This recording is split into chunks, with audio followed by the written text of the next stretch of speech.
Hello everybody, 4-star here, back at it again with week 9 of the BFL. This time we got our 7-1 Boston Revs against the Kansas City Scouts here in Kansas City. We speed up here to a stalemate here in the second quarter as Cole puts a play action fake and throws it right to Maynard for the first touchdown of the game. They take the lead there 7-3. So fast forward here into the third quarter, Cole would pass this one right to Clark off the flat, and he would break a tackle to make his way into the end zone for a touchdown.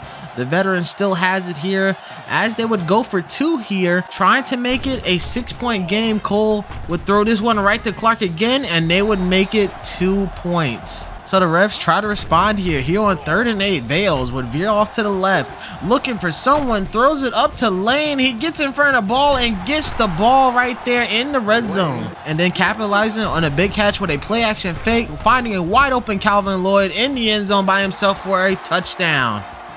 Now up by 1 point, the refs try to capitalize on it and try to milk the clock, but Vales gets stripped, sacked, fumbled, and Kansas City would pick up the ball to spark some life back in the team. After Kansas City only manages to get 3 points, Vales now in a critical situation here on 3rd down, but gives it to Frazier for the first. And after milking the clock down, Caldwell will hit this 34-yard attempt, squeezes it in, and it's good to take a 1-point lead.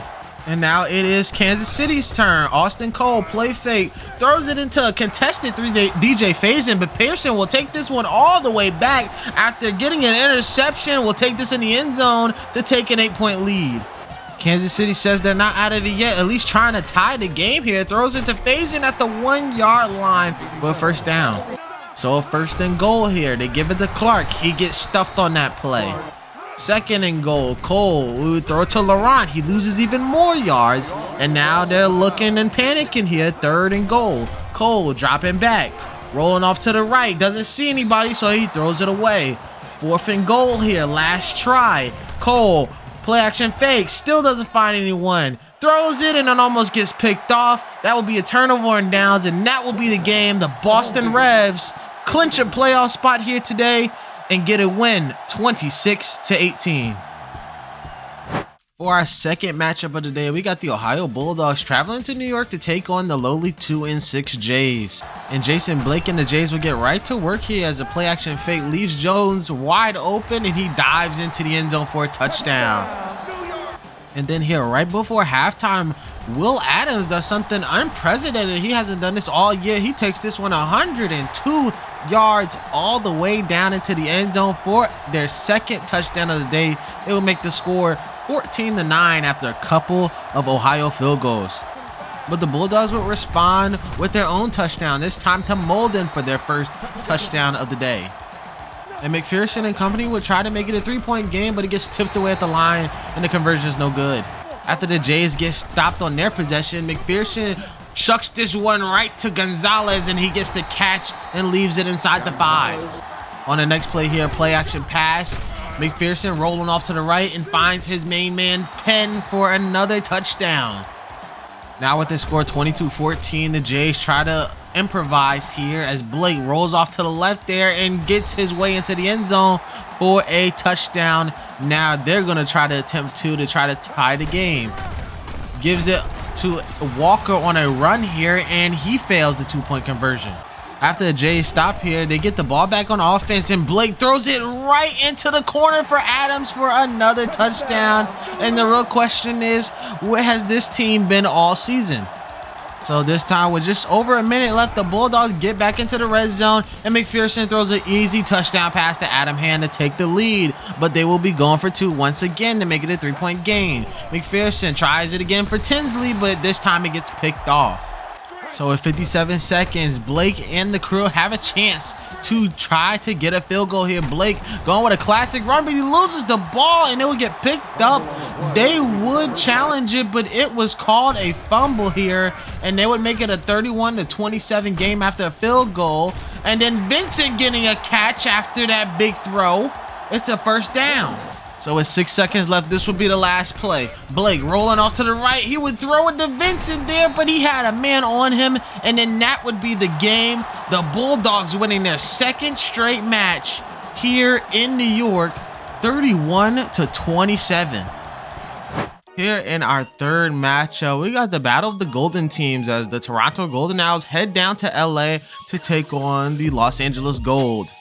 We're going to fast forward here to near the end of the first half as Whitman has a clean pocket and throws a dot right to Holmberg to increase their lead by 14 there in the first half. After forcing Toronto to hit 3 field goals, Whitman and the Gold finally get back in the red zone and score yet another touchdown, this time to Miller.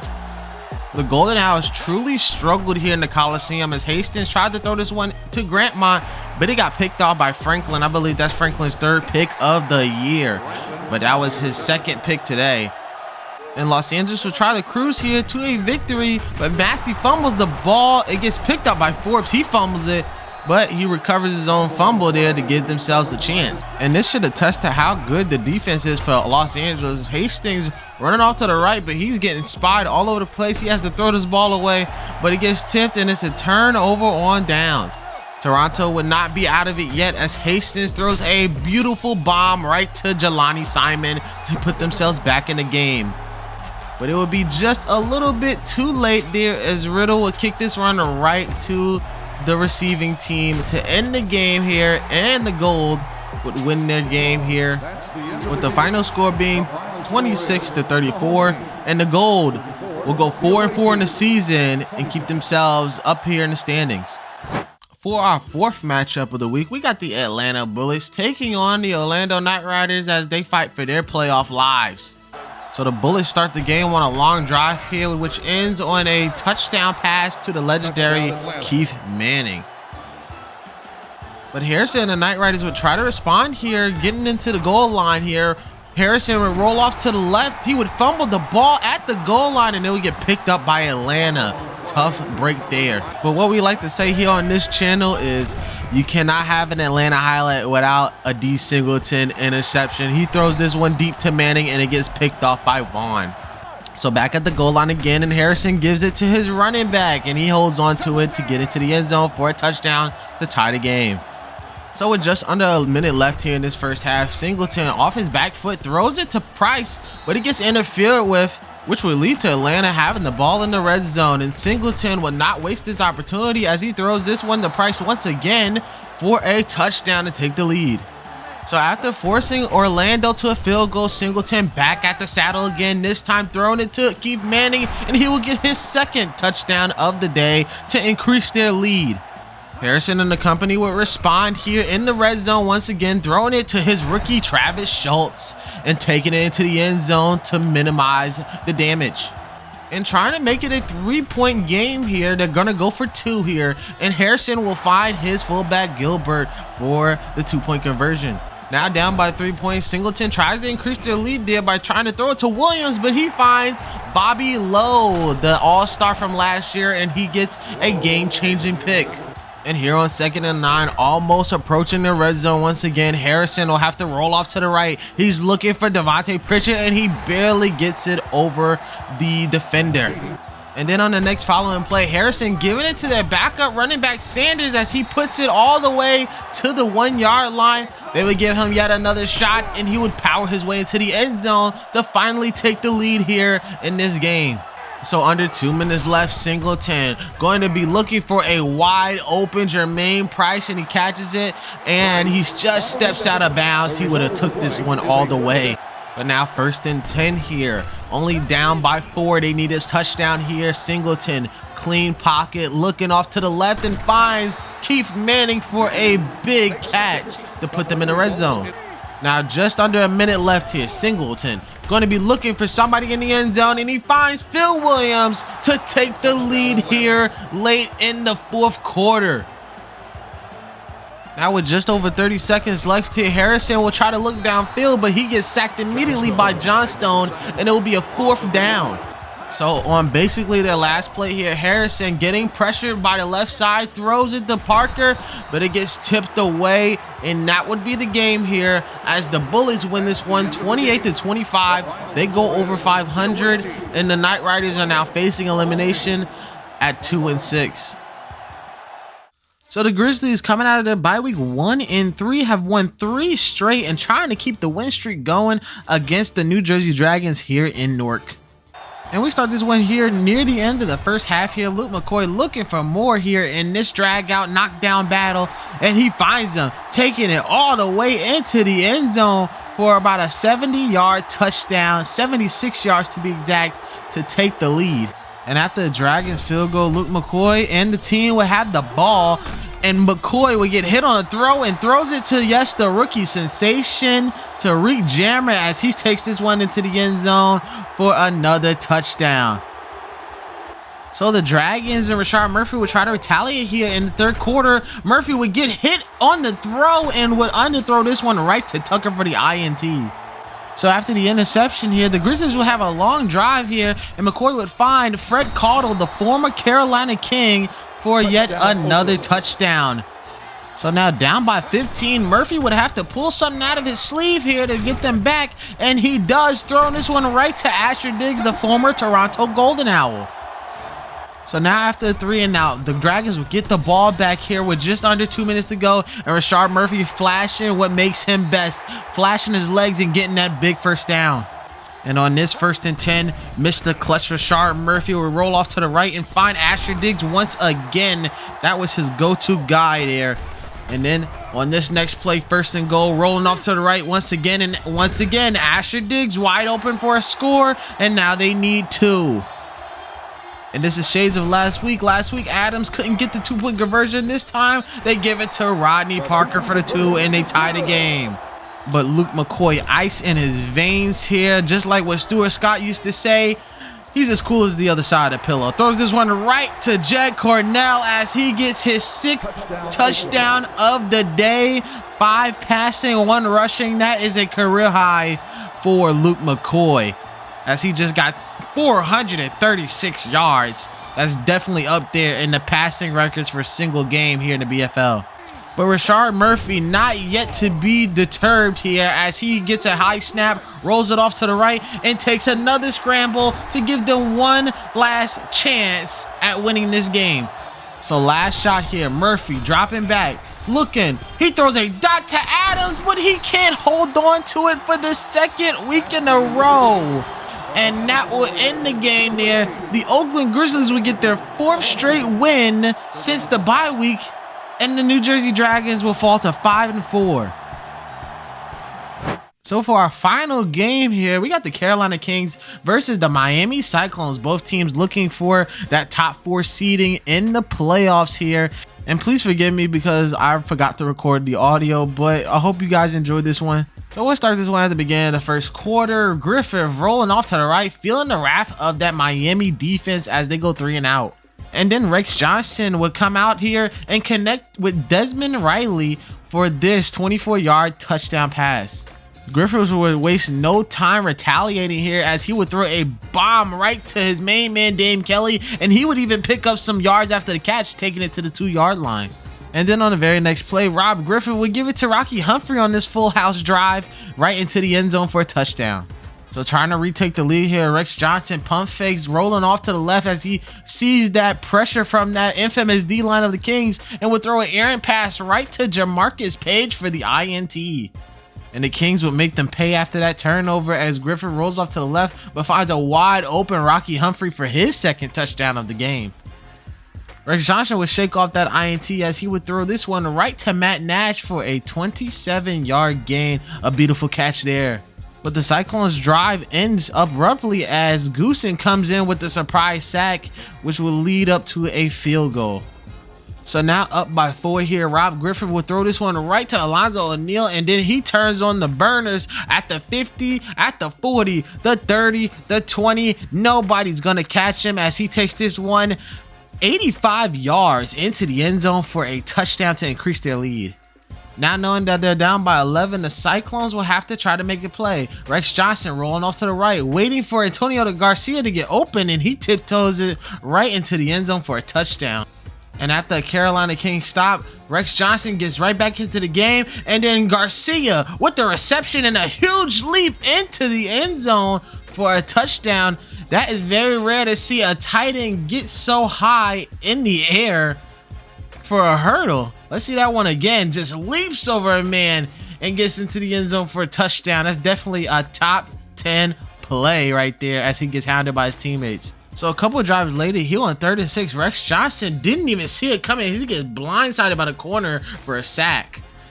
So after that 3 and out, the Kings would get the ball back, but then Damian Kelly with a rare muffed punt there to give the Cyclones the ball back.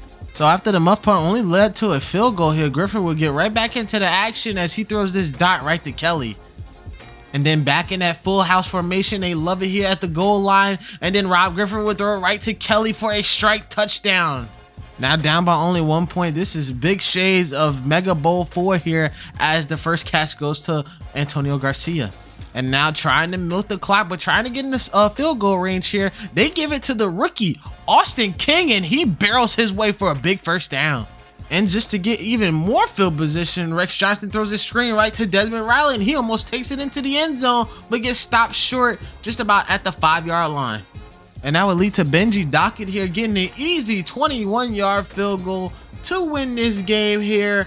At the last second, the Cyclones managed to get a big win here, 30-28 against their rivals, the Carolina Kings.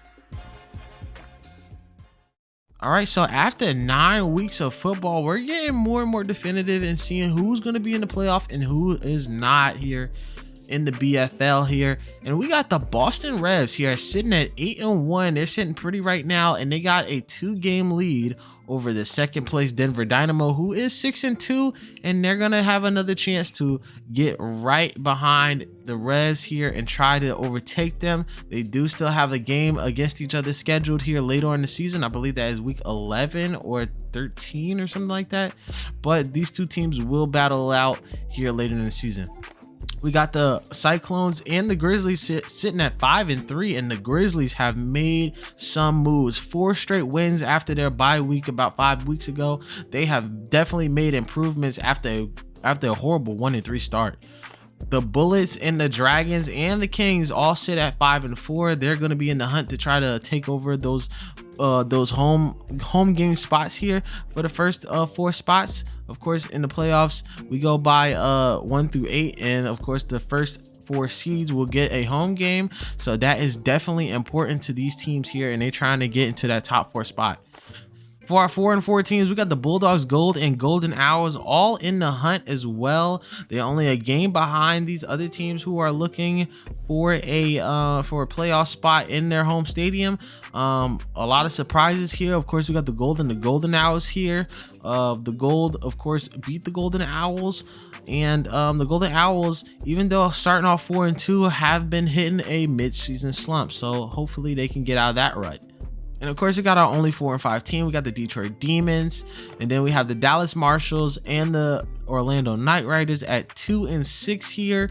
They're facing elimination, as well as Kansas City. They are 2-6, and then New York with another loss. I believe they are going to be mathematically eliminated from the playoffs here unless they, I don't know, somehow just beat every team here and go 7-7 and then like barely make it at an 8th seed. But realistically, I just don't see that happening.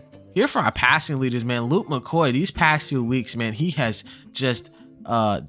snapped out of it. He is back in his prime form here. I'm talking about season 4 form. He is a monster so far, and he is definitely one of our front runners for MVP. 2,553 yards, 25 touchdowns, and only 7 picks. Of course, I still got our front runner for MVP at Ricky Bledsoe, 24 touchdowns, 4 INTs, 2,500 yards.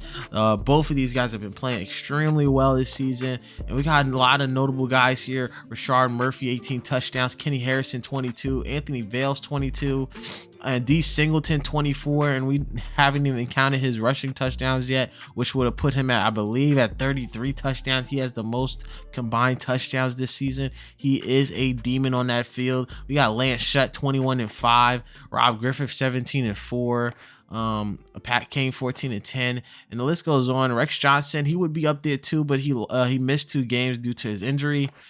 Deshaun McPherson is up there as well. So a lot of great quarterbacks up here as well. But Luke McCoy definitely taking the helm here, trying to get that MVP late in the season. For our rushing leaders, we got Tamarick Clay, 948 yards. Of course, he is the backbone of this team. He is definitely going to bring this team to the playoffs. For our touchdowns leaders, we got Tamarick Clay, once again, 13 touchdowns. And then we got Lamar Walker, 10 touchdowns. Such a good talent, but such a bad team. They're definitely going to have to trade him this offseason. Then we got Zeke Crawford, who surprisingly didn't get a rushing touchdown this week. I think this is his first time not getting a rushing touchdown. And of course, D Singleton with 9 touchdowns and 634 yards. He might be our first 1,000-yard rusher for a quarterback in BFL history and in ASFL history. So can't wait to see how that pans out. Lamar Harrison right behind him as well. For our receiving leaders, we got the legendary Keith Manning, 56 receptions this year. He has just been a target for D Singleton this season. He is doing a great job so far, so good. We got BB Cash still with those 10 touchdowns here. I don't believe he got a touchdown in the past couple weeks here. A lot of his teammates are getting the ball now. He is the leader in touchdowns as well. And we got a 3-way tie for 9 touchdowns. Tariq Jammer, a legendary rookie season right now. Definitely our front runner for rookie of the year. 30 receptions, 634 yards, 9 touchdowns, and we haven't even counted his kick returns for touchdowns. We got Randall Bynum with 9 touchdowns and Keith Manning with 9 as well. For our defensive player, Sean Bates, he's going to be out for 2 weeks with an injury. He has 51 tackles. He's been the backbone of this team as well. Our sack leader is Benjamin Dexter along with Sammy Hayes. We got our interception leader at Brandon Gill. And Brad Emanuel still with those 2 interception returns for touchdowns. So guys, we're gonna have our week 10 schedule up right now. We got a lot of interesting games here. Definitely might shift that Kings and Dynamo game to a primetime game if I got some time.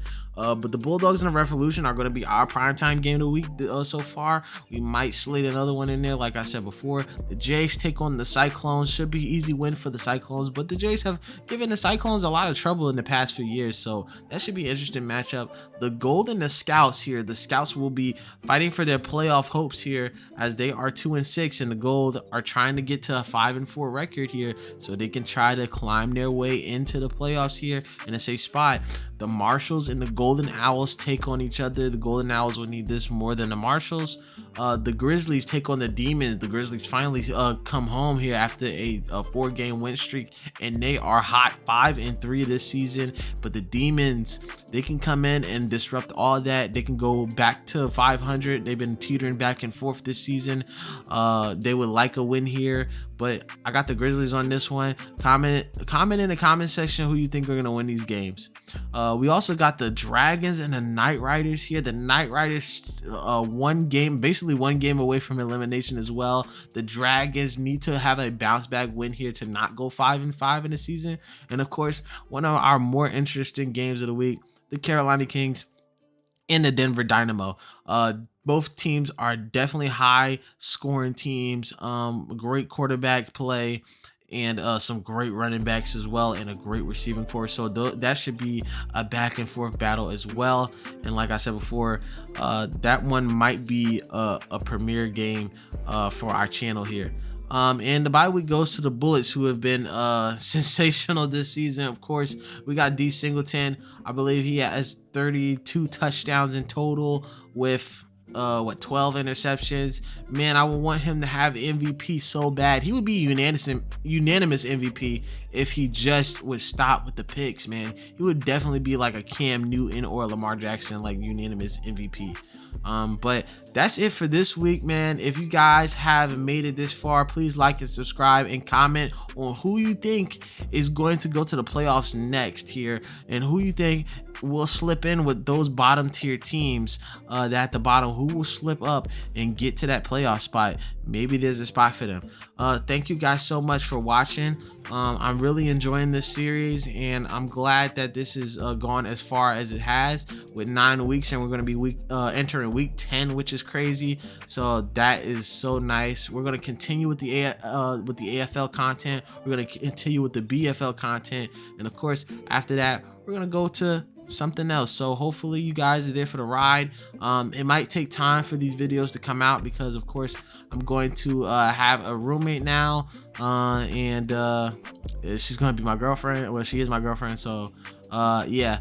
Interesting times is happening. I can't wait for it. We have exciting times coming. This is going to be great. I'll see you guys in the next video. Peace out.